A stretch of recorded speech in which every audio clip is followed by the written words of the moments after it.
They called her HR's Golden Girl, the shining new star leadership worshipped like a savior. I was just the research team lead who created the foundational technology keeping this entire company alive. When they kicked us out of our lab to hand it over to her, they thought they'd crushed me, but they forgot one crucial detail. The patent holding their empire together had my name on it. And unlike their loyalty, my signature on that document was permanent. My name is Evelyn Hart. And at 38, I held more patents in neural interface biotechnology than most researchers see in a lifetime. As head of R&D at NeuroQuant Systems in Boston, I'd spent the last 6 years building something extraordinary. Not just the technology that generated 70% of our revenue, but a team that functioned like a perfectly calibrated instrument. The Berlin conference had been a triumph. 3 days of presenting our latest breakthrough in neural mapping algorithms had earned us the Steinberg Innovation Award, 2 acquisition offers from big tech giants, and enough collaboration proposals to keep us busy for the next decade. I'd barely slept on the red-eye back, too excited about sharing the news with my team. Miles would joke about finally getting the recognition he deserved. Clara would pretend not to care while secretly beaming with pride. Luis would calculate exactly how much leverage this gave us for next quarter's budget negotiations. But when I badged into our building that foggy March morning, something felt off. The security guard avoided eye contact. The elevator seemed too quiet. The hallway leading to our lab, usually buzzing with the white noise of quantum processors and cooling systems, was silent. I pushed open the door to Lab 7, our home for the past 4 years, and stopped dead. Empty. Not just vacant, stripped.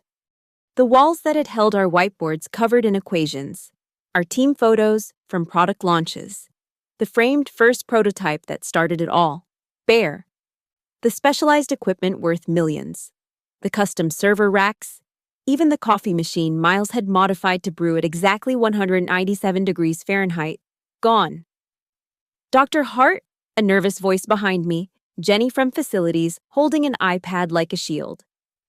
I'm supposed to tell you, your team has been relocated.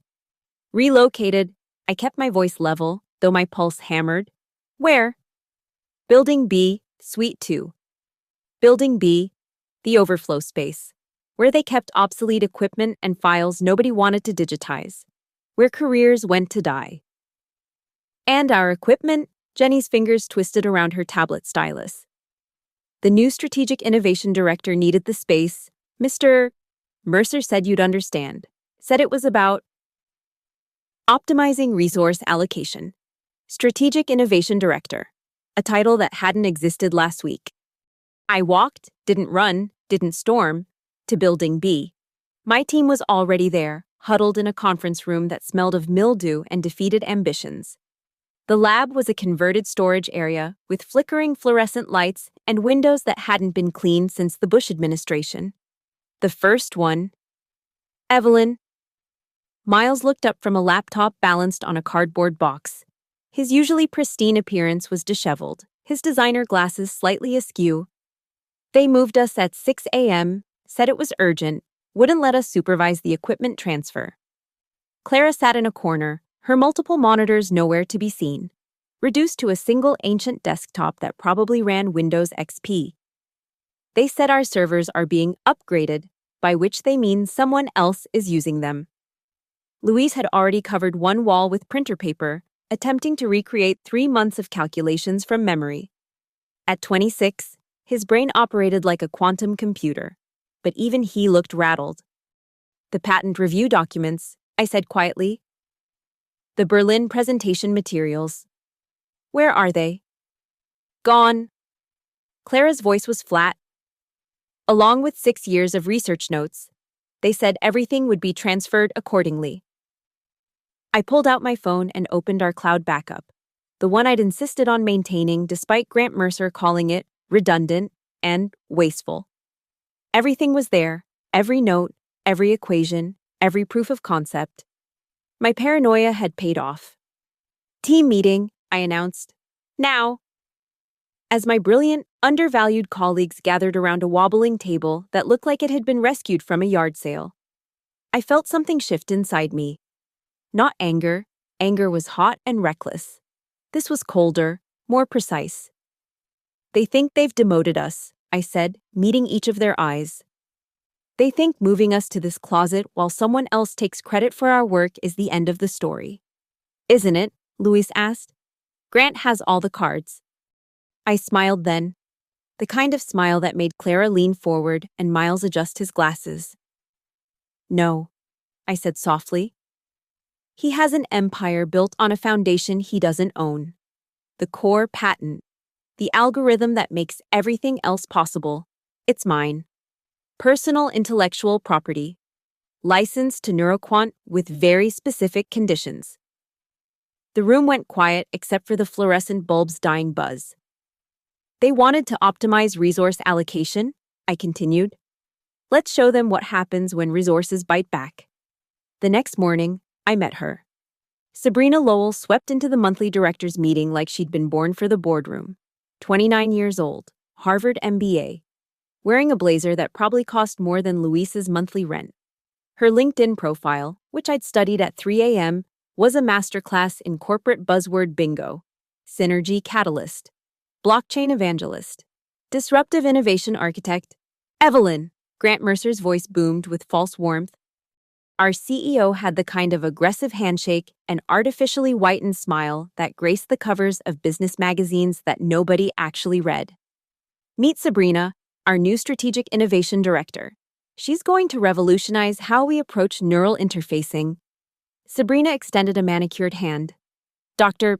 Hart, I've heard so much about your foundational work. I'm excited to build on what you've started and take it to the next level. Build on what I'd started, like my life's work was a rough draft waiting for her red pen. Sabrina has some groundbreaking ideas about integrating blockchain into our neural mapping protocols, Grant continued, oblivious to the technical absurdity of what he'd just said. It was like suggesting we integrate a bicycle into a rocket engine. Blockchain. I kept my tone neutral, scientific. For neural mapping, could you elaborate on the technical implementation? Sabrina's smile never wavered, but I caught the microsecond of panic in her eyes. Well, it's about creating decentralized authentication for synaptic pathways, making the brain-computer interface more democratic. Miles, who'd been silently taking notes, dropped his pen. Clara made a sound that might have been a laugh or a choke. Luis just stared. Democratic synapses, I repeated slowly. That's innovative. Exactly. Grant clapped his hands together. This is why we needed fresh perspectives. Sabrina will be presenting to the board next week about the new direction for R&D. Evelyn, I'll need you to prepare all the technical documentation for her. The real detailed stuff, algorithms, proofs, implementation specs. She'll handle the vision, you handle the... He waved dismissively. The math. Of course, I replied. I'll make sure Sabrina has everything she needs for a comprehensive presentation. After the meeting, I found Clara in our dungeon of an office, furiously typing code on her ancient machine. Democratic synapses, she muttered. What's next? Socialist neurons? Communist glial cells? She doesn't understand the first thing about our work, Miles added, cleaning his glasses with sharp, angry movements. But look at this. He turned his laptop toward me, showing an internal email thread he'd somehow accessed. The emails revealed everything. Sabrina Lowell wasn't just connected, she was practically royalty. Her aunt, Margaret Lowell Chen, was married to our board chairman. The nationwide search for a strategic innovation director had been a farce. The position had been created specifically for her. They're giving her our work, Luis said quietly, looking up from his calculations. In her introduction email, she mentions her team's upcoming neural mapping breakthrough, the same one we submitted for patent extension last month. I studied the email thread more carefully. There it was. Sabrina had already been sharing our preliminary findings with external consultants. Consultants who, according to a quick search, had ties to Quantum Mind, our biggest competitor. Start documenting everything, I ordered. Every email, every file access, every timestamp. Clara, Can you track who's been accessing our research folders? Already on it. Her fingers flew across the keyboard. She's been in our system since last week, downloading everything. But here's the interesting part. She's using her personal laptop, not a company device. That's a security violation. And potentially a breach of contract, I added, thinking of the very specific terms in my patent license. Miles looked at me over his glasses. You're planning something. I'm preparing documentation, I corrected. Extremely thorough, technically accurate documentation. After all, Grant wants me to give Sabrina everything she needs for her board presentation. Everything? Clara asked, a smile creeping across her face. Everything, I confirmed. Including the supplementary equations that reference my personal patent modules. The ones that require specific attribution and licensing agreements. The ones that, if presented incorrectly or without proper authorization, would constitute intellectual property theft. Louise whistled low. You're going to let her hang herself with her own incompetence. I'm going to give her exactly what she asked for, I said. A chance to revolutionize neural interfacing with blockchain. Let's see how democratic those synapses really are when she has to explain the actual science to a room full of investors. The team exchanged glances, and for the first time since returning from Berlin, I saw hope in their eyes. We might be stuck in a basement, but we still held the keys to the kingdom. Sabrina Lowell wanted to build on my foundation? Fine. Let's see what happens when that foundation decides to shift.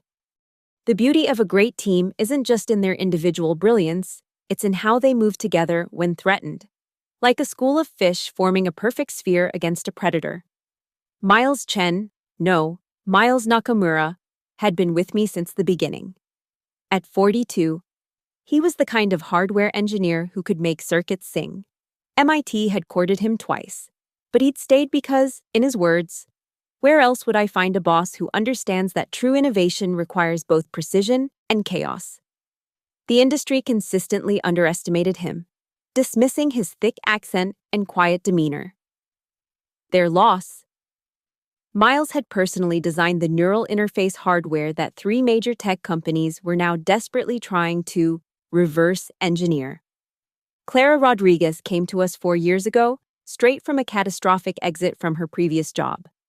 She'd been fired for telling the CEO his understanding of machine learning was adorably primitive, like a golden retriever trying to do calculus. HR had called it insubordination. I called it accuracy and hired her within the hour. At 35, she could code in 17 languages and dream in binary. Her personnel file was thick with warnings about inappropriate communication styles, all of which translated to, she didn't suffer fools gladly. Luis Patel was our youngest at 26, a mathematical savant who'd been rejected by the big tech firms because his GPA at Stanford had been only 3.7. What those companies hadn't bothered to discover was that he'd spent his junior year caring for his dying mother while still managing to solve 3 previously unsolvable theorems in quantum computing. His mediocre grades were a testament to his humanity, not his ability. That Thursday evening, we gathered in our basement office after official hours. I'd brought Thai food, the good stuff from the place Miles had discovered, where the owner's grandmother still made curry paste by hand. So, Clara said, pulling up her tracking data on the ancient monitor. Our golden girl has been busy. She's accessed our research database 47 times in the past week, downloaded everything. But here's where it gets interesting. She's been sharing it all through her personal Gmail. Louise paused, calculating. That's about 6 different policy violations, and at least 2 legal ones. 3 legal ones, Miles corrected, adjusting his glasses. I checked with my cousin in intellectual property law. Using personal devices for proprietary research, sharing with unauthorized third parties, and... He smiled slightly. Attempting to claim ownership of work completed before her employment. I pulled out a thick folder I'd been compiling. This is everything: emails, access logs, timestamps. But we need more than just evidence of her incompetence. We need to let her demonstrate it publicly. The board presentation, Clara said, understanding immediately. You're going to give her exactly what she asked for. Every equation, every proof, every technical specification. I confirmed, but formatted exactly as requested, vision-ready and executive-friendly, which means she won't understand the dependencies between modules. Luis grabbed a marker and went to our makeshift whiteboard, a piece of plexiglass we'd mounted on the moldy wall. The Heisenberg compensation matrix, he said, writing rapidly. It's embedded in every process, but only visible if you understand the underlying math. Without it, any demonstration will cascade fail. Miles finished, spectacularly. But that's not the best part, I said, pulling out my personal laptop. The patent structure I negotiated 5 years ago, before Grant became CEO. When we still had leadership that understood intellectual property, includes a very specific clause. I showed them the document, highlighting section 7.3.4. Any unauthorized presentation, distribution, or claim of ownership regarding the licensed technology constitutes immediate breach of contract, resulting in reversion of all rights to the patent holder. Clara whistled. You booby-trapped your own patent. I protected it, I corrected, from exactly this scenario. They'll destroy us if we do this, Luis said quietly. Grant has connections everywhere. We'll never work in Boston again. Look around, Miles said, gesturing at our dingy office. We're already destroyed. They've taken our lab, our equipment, our recognition. What else can they take? Our integrity, I said, but only if we let them. I've already received 2 job offers from the Berlin conference, one from Zurich, one from Singapore, both wanting the entire team. You didn't mention that, Clara said. I wanted to try to fix this first, to protect what we built here. But if they want to hand our life's work to someone who thinks blockchain can democratize synapses, then perhaps it's time we took our talents somewhere that values actual science over nepotism. Luis finished his calculations on the board. The presentation is Tuesday. 4 days. We need to prepare everything perfectly, make it look helpful while being completely, legally devastating. I've already started, Miles said, pulling out his own laptop. I've created a presentation deck that's visually stunning but technically dependent on understanding the core algorithms. Without that understanding, she'll crash and burn, Clara finished, in front of the entire board of directors. We worked until 2 a.m., not in the bitter spirit of revenge, but with the focused intensity of surgeons preparing for a critical operation. Every slide, every equation, every citation was perfectly accurate and completely useless without the deep understanding we'd spent years developing. As we finally packed up to leave, Luis turned to me. You know what the ironic part is? If she'd come to us honestly, wanting to learn, we would have taught her everything. That's what makes us different, I replied, looking at my exhausted but determined team. We build, they take. But this time, what they're taking is going to take them down with it. The art of corporate sabotage isn't about lying. It's about telling the truth in ways that reveal everyone else's deceptions. Friday morning, Sabrina appeared at our basement door, designer heels clicking against the cracked linoleum. Evelyn, I've been looking everywhere for you. She glanced around our cramped space with barely concealed disgust. Grant said you'd have the technical materials ready. Of course. I handed her a pristine folder containing 3 USB drives and a bound presentation deck. Everything you requested, all our neural mapping algorithms, the complete technical architecture, and implementation specifications. She flipped through the pages, her expression glazing over at the equations. This seems comprehensive. But could you simplify it? Make it more accessible. I've included executive summaries for each section, I pointed out, showing her the beautifully designed slides Miles had created. Visual representations of every process. The board will love the graphics. Perfect, she brightened, not realizing the visualizations were meaningless without understanding the underlying mathematics. And this will work for the live demonstration?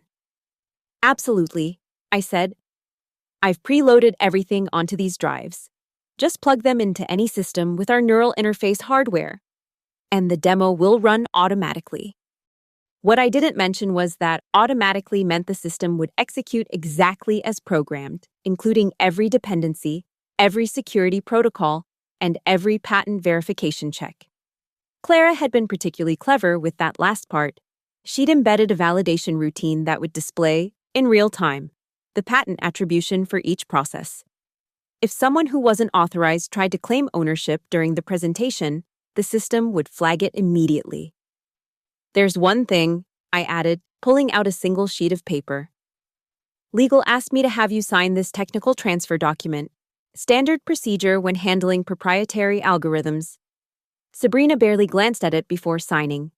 The document clearly stated she was receiving materials under license, not ownership, and that any misrepresentation would constitute fraud. You're being very helpful, she said, suspicion creeping into her voice. Grant said you might be difficult about this transition. Why would I be difficult? I asked innocently. We're all on the same team, working toward the same goal, the success of NeuroQuant's technology.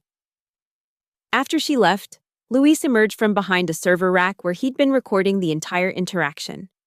Did she really just sign that without reading it? Every word is being helpful, Clara added, reviewing her laptop.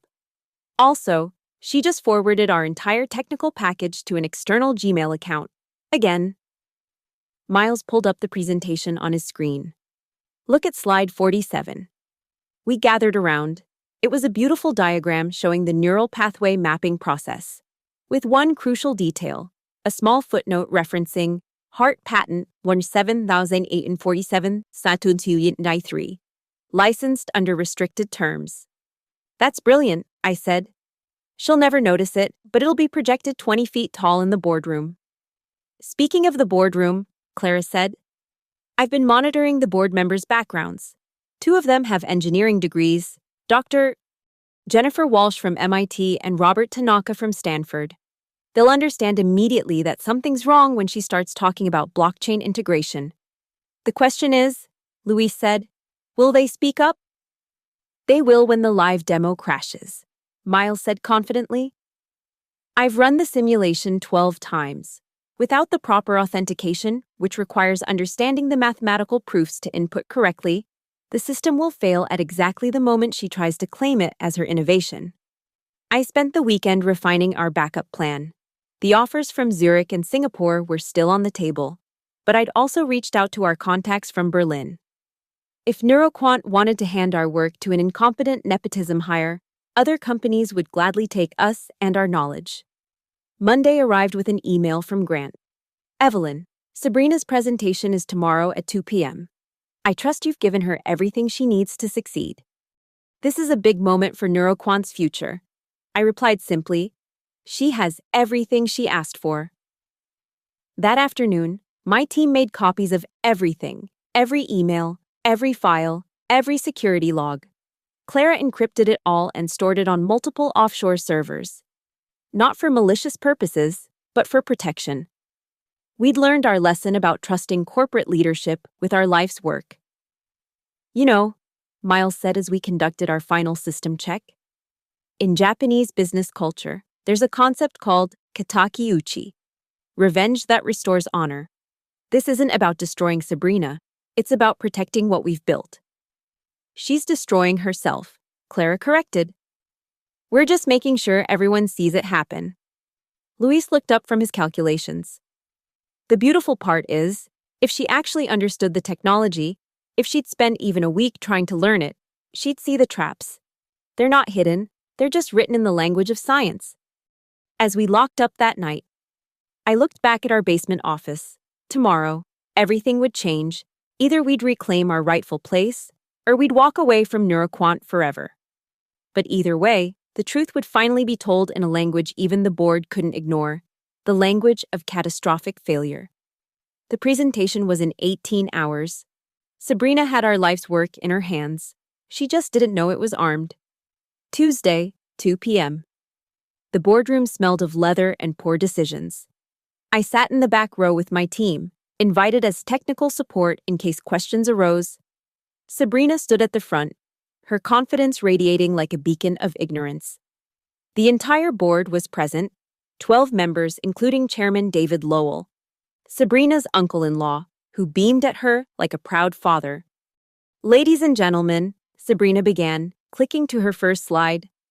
"Today I'll show you how NeuroQuant will revolutionize neural interfacing through blockchain integration and decentralized synaptic mapping."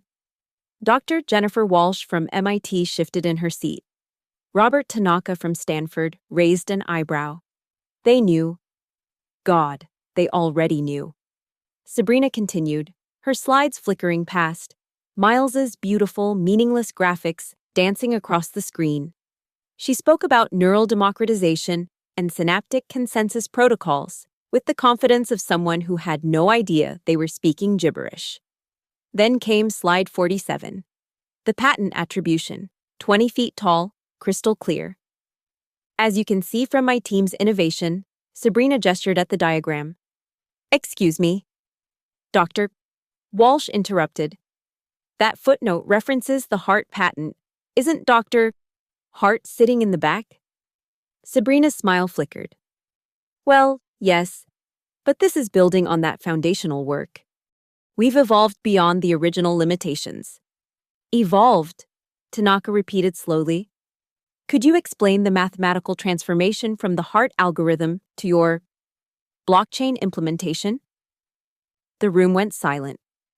Sabrina clicked to the next slide, which showed a complex equation that Luis had specifically designed to look impressive but required deep understanding to explain. It's about distributed processing across neural pathways," she stammered, "making the computation more efficient." "That equation has nothing to do with distributed processing," Walsh said flatly. "It's a compensation matrix for quantum interference in neural mapping. And it's incomplete without the perhaps." Grant interrupted, shooting Walsh a warning look. "We should see the live demonstration. Actions speak louder than equations."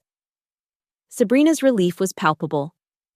"Yes, the demonstration will make everything clear." She inserted the USB drive into the presentation system. The interface loaded, our beautiful, deadly interface. She navigated to the demo module, her hands slightly shaking. "Watch as I initialize the neural mapping protocol," she announced, clicking the start button. The system responded immediately. "Patent verification required. Please enter authorization code." Sabrina froze. That must be a security feature. "Evelyn, could you—" "The authorization code is derived from the mathematical proof on slide 48, I said calmly. "You just need to solve for x in the quantum state equation." Every head turned to look at me, then back at Sabrina. It's... She clicked frantically, trying to bypass the screen. "Warning, unauthorized access detected, patent holder verification failed. Logging breach attempt." The main screen suddenly displayed a detailed log every time Sabrina had accessed our files, downloaded our data, shared it with external addresses, Clara's tracking system, executing perfectly. "What is this?" Chairman Lowell demanded. "It appears," Tanaka said slowly, "that someone is trying to present proprietary technology without proper authorization." I stood up. "May I?" Grant's face was turning purple, but the board members nodded. I walked to the front, pulled out my laptop, and connected it to the system. "Dr. Walsh asked about the mathematical transformation. There isn't one. Because blockchain integration into neural mapping is technically impossible. It's like trying to integrate a sundial into a quantum computer." "That's not," Sabrina started. "Furthermore," I continued, pulling up my documentation.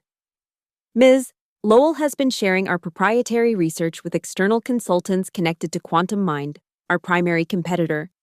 Here are the email logs, file transfers, and timestamps." The board erupted. Chairman Lowell stood up, his face ashen. "Sabrina, is this true?" "I was getting secondary opinions," she protested. "It's standard practice. Sharing proprietary technology with competitors is industrial espionage," Walsh stated. and claiming ownership of patented work is fraud. I clicked to my final slide. The HART patent, which I personally hold, includes specific licensing terms with NeuroQuant. Those terms state that any misrepresentation of ownership or unauthorized distribution results in immediate license termination. "You're threatening us?" Grant snarled. "I'm informing you," I replied. As of this demonstration, NeuroQuant has 14 days to remedy the breach or lose access to the technology that generates 70% of your revenue. The room exploded into chaos. Board members shouting, Grant trying to restore order. Sabrina near tears. Through it all, Chairman Lowell sat frozen, staring at his niece-in-law with a mixture of embarrassment and rage. "Enough!" he finally roared. The room fell silent. "Dr. Hart, what exactly are you proposing?" I met his gaze steadily. "I came back from Berlin with 3 international partnership offers and a team that's been shoved into a basement while someone with no understanding of our work attempts to steal credit for 6 years of innovation." "What do you want?" he asked through gritted teeth. "Justice," I said simply. "Or we walk, and the patent walks with us." The trap hadn't just closed, it had detonated. And everyone in that boardroom knew that Sabrina Lowell had lit the fuse herself. The boardroom had become a war zone. And I held the only weapon that mattered, the truth wrapped in legal documentation. "You have 24 hours, I said, my voice cutting through the chaos. "Here are my terms." I pulled out a single sheet of paper from my folder, having anticipated this moment for days. My hands were steady as I read aloud. First, Sabrina Lowell's immediate termination for industrial espionage and intellectual property theft. Second, Grant Mercer's resignation as CEO for gross mismanagement and creating a hostile work environment for the R&D team. Third, full restoration of my team's original laboratory space, equipment, and resources, plus a 50% budget increase for the next fiscal year. Fourth, complete autonomy over technical decisions without interference from non-technical leadership. "This is extortion." Grant slammed his fist on the table. "No," Dr. Walsh corrected coldly. "This is consequence. Dr. Hart owns the patent. She's being remarkably generous by offering any terms at all." Robert Tanaka nodded. "Most companies would have already filed criminal charges for the industrial espionage alone." Chairman Lowell's jaw clenched. "And if we refuse?" "Then at 2 p.m. tomorrow, I file patent breach notifications with the SEC, our investors, and our 3 largest clients." I replied. "NeuroQuant's stock will crater before markets close. The technology licensing expires in 14 days, and my team and I will be in Zurich by the weekend, working for people who actually understand the value of innovation over nepotism." "You wouldn't dare!" Sabrina finally found her voice, mascara running down her cheeks. "Uncle David, tell her." "Shut up!" Lowell snapped at her, the familial warmth evaporating. "You told me you understood this technology. You said you could lead this division." "I can. I just need more time to..." "To what?" Dr. Walsh interrupted. "Learn 6 years of doctoral-level neural engineering? Understand the mathematics you've been pretending to comprehend?" I continued reading my terms. Fifth, a written apology from each board member to my team for allowing this situation to occur. Sixth, an internal investigation into hiring practices to ensure nepotism doesn't compromise company integrity again. "Anything else?" Lowell asked sarcastically. "Would you like my parking space too?" "I don't want a promotion," I said, surprising them. "I don't want to be CTO or any other executive position.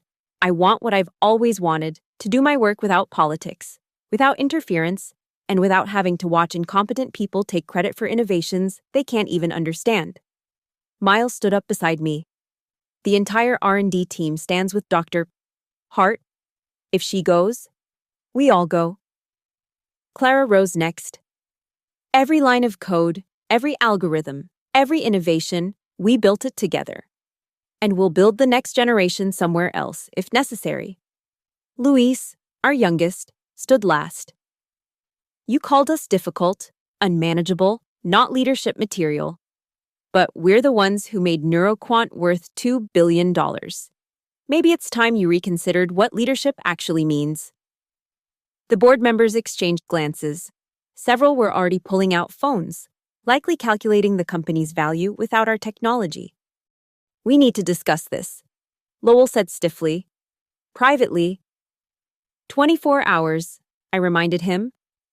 And just so we're clear, I pulled out my phone and showed them an email draft, ready to send. The Zurich offer is extremely generous. They've already prepared visa applications for my entire team. Grant's face had progressed from purple to a concerning shade of gray. You've been planning this. No, I corrected. I've been protecting my team and our work. You forced me to weaponize that protection when you chose nepotism over merit. This is my company, too. Sabrina suddenly screamed. I deserve to be here. I have an MBA from Harvard. An MBA doesn't make you a neural engineer, Tanaka said quietly. Just like being the chairman's niece-in-law doesn't make you qualified to lead R&D. I gathered my materials, my team falling in behind me. You have my terms, non-negotiable, 24 hours. As we walked toward the door, Lowell called out, Dr. Hart? I paused, turning back. The board will vote, he said, his voice defeated. But I think we both know how this ends. Yes, I agreed. With competence finally winning over connections. Novel concept for this boardroom, I'm sure. We left them in chaos. Board members arguing, Grant shouting about betrayal, Sabrina sobbing about unfairness. The four of us walked through the executive floor we'd rarely been welcomed on, past the assistants and junior executives who stared at us like we were mythical creatures. In the elevator, Clara started laughing. Did you see Grant's face when the system logged her breach attempts? I preferred Sabrina's expression when she couldn't solve a basic quantum state equation. Luis added. Miles adjusted his glasses, a small smile playing on his lips. 24 hours. Think they'll take the full time? No, I said, watching the floors count down. My phone will ring by 9 tomorrow morning. They can't afford to let this go public. The elevator opened to our basement, our cramped, moldy, forgotten corner where we'd been banished. Tomorrow, everything would change. Start packing your personal items, I told them. Either we're moving back to our real lab, or we're moving to Switzerland. Either way, we're done with this basement. The revolution hadn't been televised. It had been PowerPointed, with patent citations and mathematical proofs that cut deeper than any sword. My phone rang at 8:47 a.m. Dr. Hart, Chairman Lowell's voice was stripped of yesterday's arrogance. The board has reached a decision. I put him on speaker. My team had arrived early, sitting in our basement office one last time. Cardboard boxes packed with our personal belongings. We accept your terms, he said, each word seemingly pulled from him by force. All of them. Excellent. I'll need that in writing within the hour. Legal is preparing the documents now. Sabrina Lowell's termination was processed at 7 a.m. this morning. Security has already escorted her from the building. Miles raised his coffee mug in a silent toast. Grant Mercer submitted his resignation effective immediately. Lowell continued. The board has appointed Dr. Jennifer Walsh as interim CEO while we search for a permanent replacement, someone with actual technical background this time. Dr. Walsh is an excellent choice, I acknowledged. She was one of the few board members who understood our work. Your laboratory has been restored. Facilities worked through the night to move everything back. Your equipment, your servers, everything is exactly as you left it. The 50% budget increase has been approved for immediate implementation. And the written apologies? A pause. You'll have them by noon. Dr. Hart, I need you to understand something. Mr. Lowell, I interrupted. I understand perfectly. You thought technical talent was replaceable. You thought relationships mattered more than results. You've learned otherwise. That's all the understanding I need. The patent licensing agreement remains intact.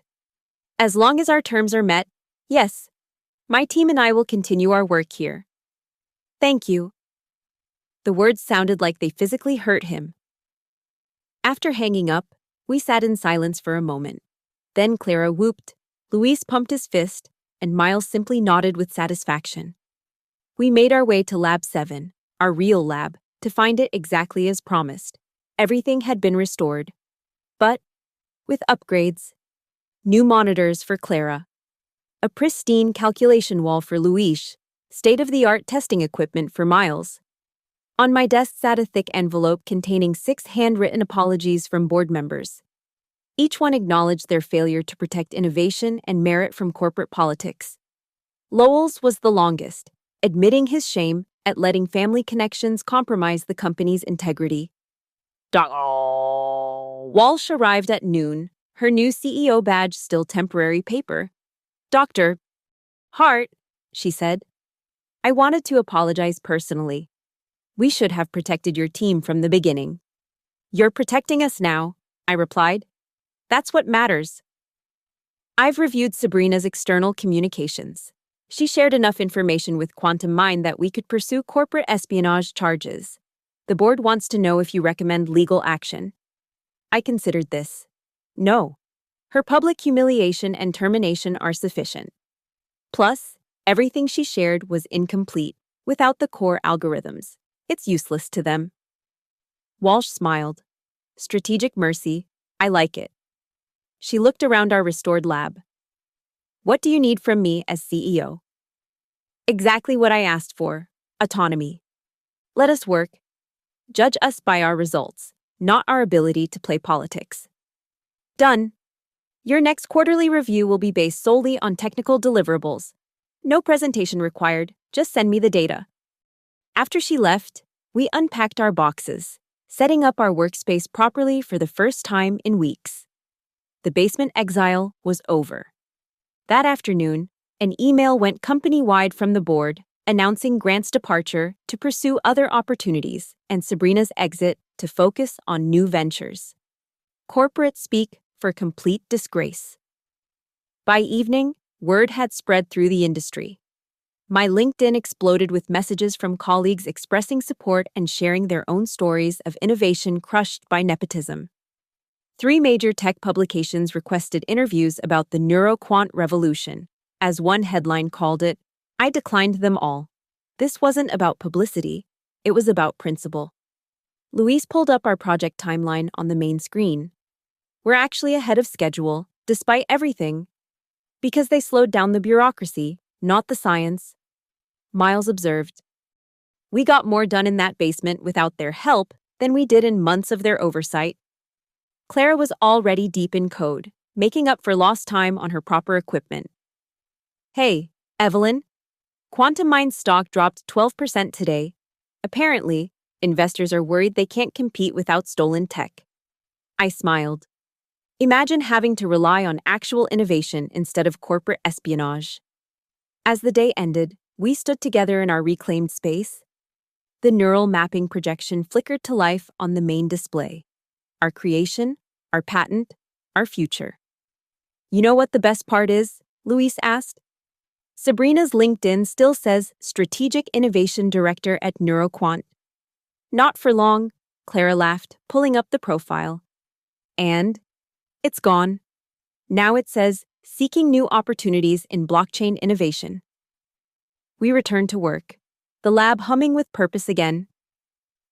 No more politics, no more interference, no more watching incompetent people claim our achievements. Just science, just innovation, just the work we loved, protected by the patents we owned and the truth we'd finally forced into the light.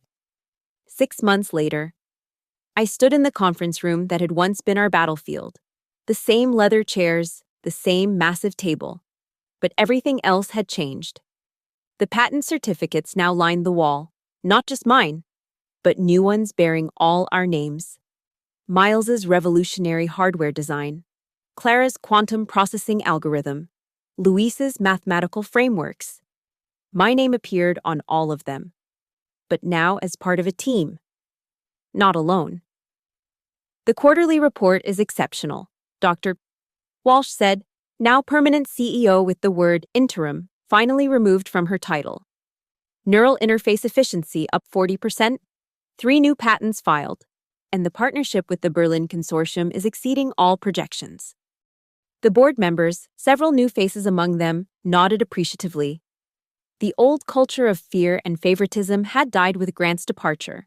Walsh had rebuilt from the ground up, prioritizing merit over connections. Dr. Hart, Robert Tanaka addressed me.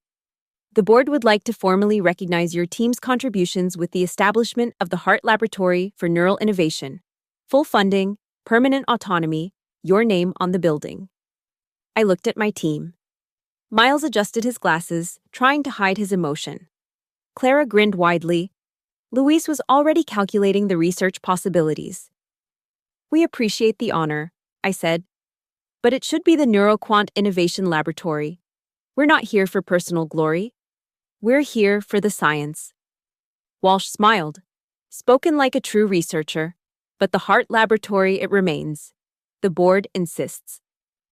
After the meeting, we returned to our lab, still Lab 7 to us, regardless of what the new plaque outside would say. The space hummed with activity. We'd hired 3 new researchers, each chosen for their brilliance, not their connections. Did you see this? Clara pulled up a tech news article. Former NeuroQuant executive Sabrina Lowell's blockchain startup fails to launch. Let it go, I said gently. She's facing her own consequences. Grant's consulting firm folded last month too. Miles added, turns out nobody wants strategic advice from someone who nearly destroyed a $2 billion company over nepotism. Luis looked up from his calculations. You know what I realized? We could have left, taken the Zurich offer, started fresh, but you fought for this place. We built this, I replied, gesturing at our work. Running away would have meant letting them win. Sometimes you have to stand your ground, especially when you hold the high cards. Clara pulled up our original mission statement from 6 years ago, when we'd first formed this team. To push the boundaries of neural interface technology through collaborative innovation and scientific integrity. We never wavered from that, Miles observed. Even in the basement. The afternoon sun streamed through windows that maintenance now cleaned weekly. Our equipment hummed with purpose. The walls displayed our achievements, not just patents and awards, but photos of our team through the years, including one from our basement exile that we kept as a reminder. Hey, Louise said suddenly. Remember when Sabrina called blockchain integration the future of neural mapping? We all laughed. It had become a running joke. Whenever someone proposed something impossibly stupid, we'd call it blockchain for the brain. As the day wound down, I stood before the wall of patents. Each one represented thousands of hours of work, countless failures before breakthroughs, and the determination of people who refused to let politics override purpose. Dr. Walsh appeared in the doorway. The board wanted me to ask one more time. Are you sure you don't want the CTO position? It's yours if you want it. I'm sure, I said firmly. I'm exactly where I belong, in the lab, with my team, doing the work that matters. She nodded, understanding. For what it's worth, Dr. Hart, you didn't just save your team, you saved this company's soul. We were losing our way, prioritizing connections over competence. You reminded us what actually creates value. After she left, I looked at my team, my brilliant, loyal, vindicated team. You know what the real victory is? I asked them. It's not that we won, it's that we won without becoming them. We didn't play politics. We didn't manipulate or scheme. We just protected what was ours and let the truth do the fighting. Miles raised his coffee mug. To patent law and karma. To democratic synapses, Clara added with a grin. To basement laboratories and the teams that survive them. Louise chimed in. I raised my own mug. To proving that talent and hard work still matter, even in a world that sometimes forgets. We clinked our mugs together, then returned to our screens, our calculations, our innovations. The neural interface flickered to life, mapping synapses with elegant precision, no blockchain required. They had chosen their golden girl, betting on connections over competence, politics over patents. But I held the papers that mattered, the knowledge that counted, and a team that no amount of corporate maneuvering could break. In the end, ownership isn't about offices or titles. It's about creating something so essential that removing you means destroying everything. They chose their golden girl. But I owned the patent, and that made all the difference. Thank you for listening to this story. I'd love to know where you're enjoying this tale. Are you listening during your commute, relaxing at home, or perhaps taking a break at work? Please subscribe to the channel and share your thoughts in the comments below. Your own workplace stories and experiences make this community special. Don't forget to hit that notification bell to catch the next story of Justice Served.